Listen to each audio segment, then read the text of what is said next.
What's happening, everyone? Today, this is a continuation of my rhetorical theory class. Last class period, we talked about the Sistine Chapel and the David, as far as ideas with regard to visual rhetoric and how art and architecture and the environment around us sort of create this public story about who we are as a culture, or we can find out clues about different cultures.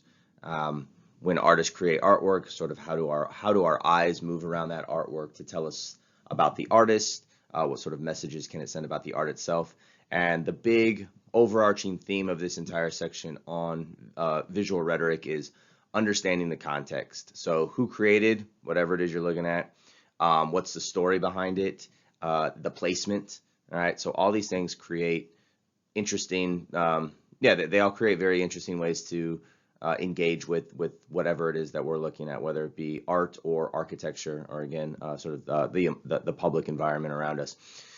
So the last time when we talked about the Sistine Chapel and the David, we were looking at more classical works of art. The last section here is we're just going to look at um, two contemporary visual images that are sort of on public display. And we're going to work through this rather quickly because we don't need to get into the details of what visual rhetoric is anymore. But at the end of this, the very last slide is going to be a very quick discussion on your next paper that's due, which is the visual rhetoric paper. And instructions will be posted on Canvas as always, but there will just be a quick slide that kind of summarizes it briefly. So today we're going to look at two pieces.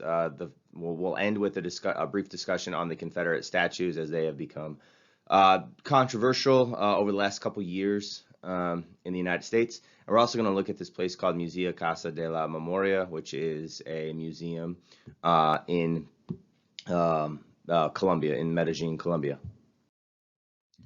So let's start with Museo Casa de la Memoria, which is sort of the memory house. All right. So this is translated from Spanish into English, so the grammar doesn't line up exactly, but I'm going to briefly run through this and probably skip some sections. But the House of Memory was created in 2006, all right, project inside the Victim Assistance Program of Medellin City Hall, aiming to contribute from the memory exercise to open and plural dialogue, so create multiple dialogues, right, critical and reflexive to understanding the overcoming the armed conflict, different voices in Medellin, right? So Medellin was rife with violence. So you can think like Pablo Escobar, you can think of Colombia, you can think of the drug trade a few decades back, rife with violence. It is a much safer place now. I've been there once. Yeah, I think I've just been there once. And it was just a couple years ago, and it was a very safe place to travel to and hang out in. But because of what happened a few decades ago, specifically around sort of the legend, if you will, of Pablo Escobar and what he sort of really created on the ground there, a lot of people were, yeah, just victims of violence, right? And there's still plenty of people there who still have the memory of what happened. And so this museum created a place for people to understand what was going on with the drugs and the violence in Colombia a few decades back. And it's also a place for, family members to come and sort of just recognize. And so, we don't forget the individuals who suffered this, horrific violence that was going on.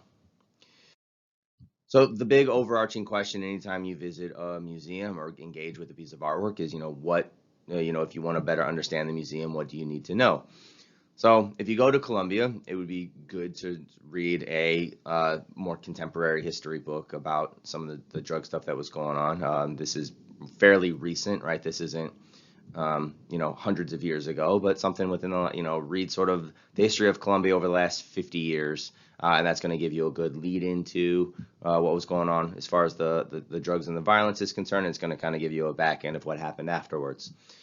One thing that is of importance with regard to this museum and just Medellin and Colombia in general is that South America is all Spanish speaking, and English translations aren't as readily available as English translations are. Maybe if you travel to Europe. In Europe, you're gonna find that many people in Europe speak English, and English is also translated on, signs or little plaques in different museums. So they'll have, whatever the native, if you go to France, it'll say something in French. Underneath it, it'll have the English translation. If you go to Spain, something will be in Spanish. Underneath it, it'll have the Spanish translation.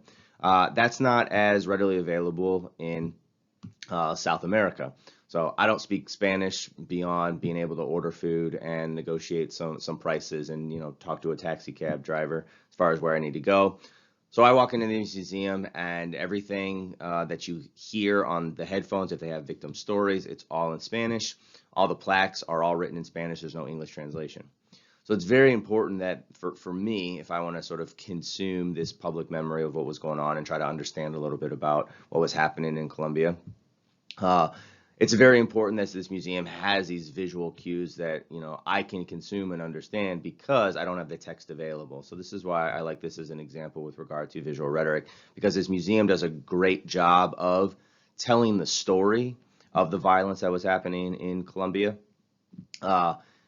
Even for a person like me who doesn't understand the Spanish translations that are available throughout the museum. So you need to just sort of understand this story. So if we come up here, this is the main hallway when you walk in. Over here, it's difficult to see, but these are faces of many people who fell victim to the violence. This is throughout the exit. On the exit, there's this sort of rebirth, this sort of new tree of life, and we see, it's something about sort of growing out of the ashes. The story of the phoenix, right? It's the same type of story. And you see sort of people, growing on these trees. So it's this sort of new birth.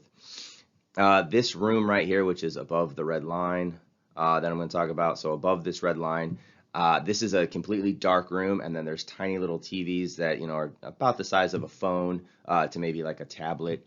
And they have pictures. And it's just sort of slideshows of multiple people and sort of their story before they were tragically killed or even disappeared. So there was a lot of kidnappings. Some people just disappeared, so they don't necessarily have accurate numbers as far as who was killed during this time period, because some people just, disappeared into nowhere. And so you kind of walk around and you can see these sort of family albums of people who were victims of this. Above the red line now with this young man sort of putting the strings. This is just sort of tracks different places where people were killed or violence happened. And then finally, this main picture here to the left of this red line is the sort of main hub of the museum. And they have maps of the city down here, and so you can kind of figure out, where certain crime was happened. We have another wall back here with stories of individuals, sort of family photo albums, and that's sort of how this whole museum works. So again, the visual cues for me specifically as a non-Spanish speaking person, it was still this very powerful museum because the visual cues were very telling, right? So you walk around, you understand some of the history of the place. All of a sudden you can not fully, but get very close to understanding the experience if the visual cues of the text that you're engaging with, if those visual cues are well done. All right, so visual cues are important, right? That's kind of what we're getting to with this entire section in 301. The last thing we're going to talk about are the Confederate statues in the United States. So back to this question, right? This is the same question we asked with the Sistine Chapel, with the David, and then finally this museum in Colombia, right? What do you need to know? Well, you need to know the context. So some of the questions you might ask yourself is, who is this person, right? We know, we might maybe understand that this is a Confederate soldier, right? Based on different insignia on the uniform, or maybe there's some sort of plaque there. But you say, okay, who's this person? Okay, and then you finally look at the plaque, right? And you figure out the name of the person. It's like, okay, what's that person's biography, right? And multiple statues were pulled down this summer, in the summer of 2020. And this is one thing that frustrated me is probably too polite of a term. But the anti-intellectualism of just pulling down every statue Yeah, that was a bit infuriating, and it was infuriating because some people would pull down statues and they wouldn't even know who those individuals were. So if you want to get to questions of whether or not Confederate statues should be up or down, we can ask and answer that question. But there was lots of statues that just sort of got swept up in the statue pulling down theme of the summer. And there was a lot of people who were being pulled down. It's like, I'm not really sure that that person should have been pulled down. There were some statues of abolitionists that were being pulled down. There were some statues of individuals who were Union soldiers who got pulled down. But a lot of people were just going down and saying, like, that's a statue that, looks like someone that I probably wouldn't like, and people started pulling it down. But it's like, okay, before you make a judgment on a statue, you want to know, who is the person, all right? Then you want to look at, like, why was that statue put up in the first place, right? So you want to kind of go back and, what was the intent of the individuals who erected this statue? Now, some of these statues, the Confederate statues, were erected pre-civil rights movement, right? So they weren't erected right after the Civil War. They were actually sort of erected as protests to some of the civil rights stuff in the 1960s. So there were some southern states who were very, whose governments were very, pro-segregationist, and they sort of felt this heat from Washington, D.C. coming down with things like Brown versus Board of Education, as well as civil rights legislation in the mid-1916, Voting Rights Act, etc. And these southern states, to sort of dig back into this South will rise again mentality, said, okay, to really sort of dig our heels in, we're going to erect all these Confederate statues just to kind of send a message to the federal government that, states' rights kind of mentality. And so that you might say, okay, well, that's a terrible reason to put up certain statues. Other statues were erected for more somber reasons, right? They weren't a thumb in the nose to civil rights. They were erected for other reasons. So you want to know why why certain statues were erected in the first place before you go start tearing them down. Again, you want to look at sort of like who put them up. Was it city councils? There was a statue. I can't remember the name of it now. But there was a statue in Washington, D.C. With regard. Oh, it was the Abraham Lincoln statue. So there's an Abraham Lincoln statue in Washington, D.C. And the statue is two people. So it's Abraham Lincoln, and then there is a slave becoming a former slave, sort of at Abraham Lincoln's feet, sort of breaking the chains. You might be able to look this up online. And it's placed in a couple different places around the country. I think it's in Boston, but it's also in Washington, D.C. And people were trying to pull this statue down because it looks, in 2020 context, you have Abraham Lincoln, white president, sort of above this kneeling black man who is a slave, but his chains are being broken, sort of in the depiction of the statue. But you get this question of, like, who put it up? Well, the one in Washington, D.C. Was funded by former slaves. So former slaves are the ones who erected this statue to Abraham Lincoln as a thank you to him with what he did with regard to leading the Civil War to abolish slavery. So this becomes an important question when we're asking about what statue should be up, why should they be put up, if they should be pulled down or removed. Yeah, you want to know who put them up in the first place, why did they go up, all this sort of contextual information. It really matters when it comes to analyzing statues. You don't want to just go around tearing everything down, because if you do that, you just look like this very anti-intellectual ignoramus. Yeah, you don't look like a very intelligent person if you just say, I'm just going to tear down things that I'm not, that I know nothing about. All right. And then finally, you want to just know about the Civil War, right? So give some basic facts and definitions. We all kind of know, Union versus the Confederacy. But there's a lot of other things. When did it happen? Why did it happen? I have an entire YouTube video. I guess I have a YouTube video. I'll put it down in the comments that talks about the Gettysburg Address, and it talks a little bit about background information from the Civil War if you want to learn a little bit about the Civil War.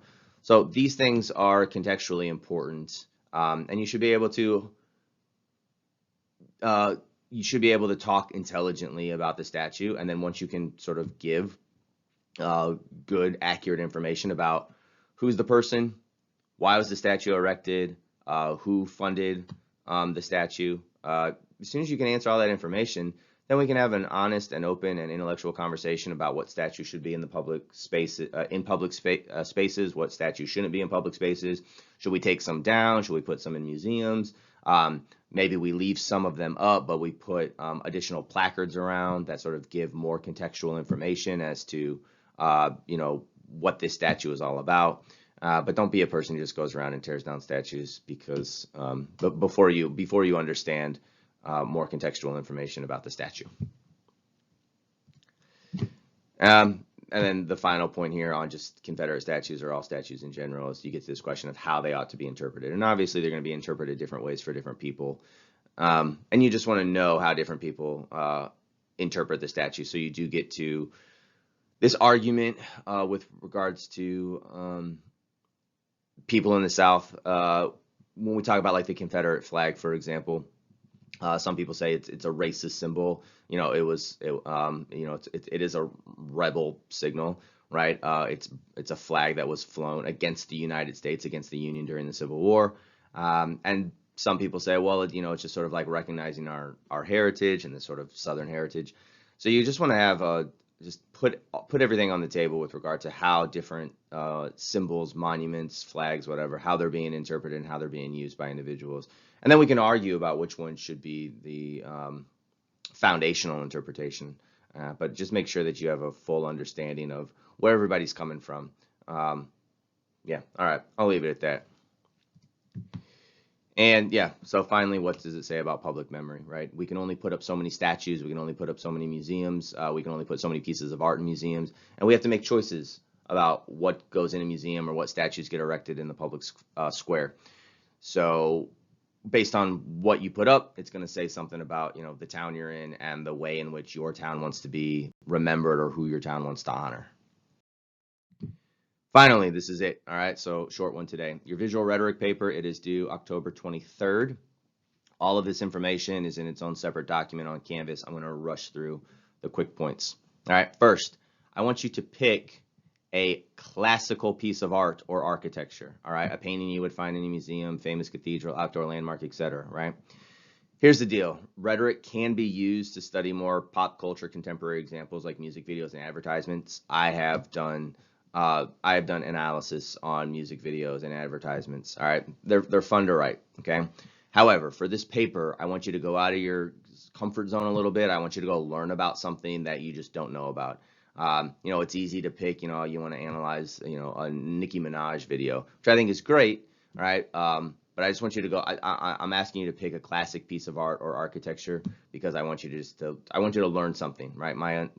If you're picking a Nicki Minaj music video, it's probably because you like Nicki Minaj and you know a lot about her.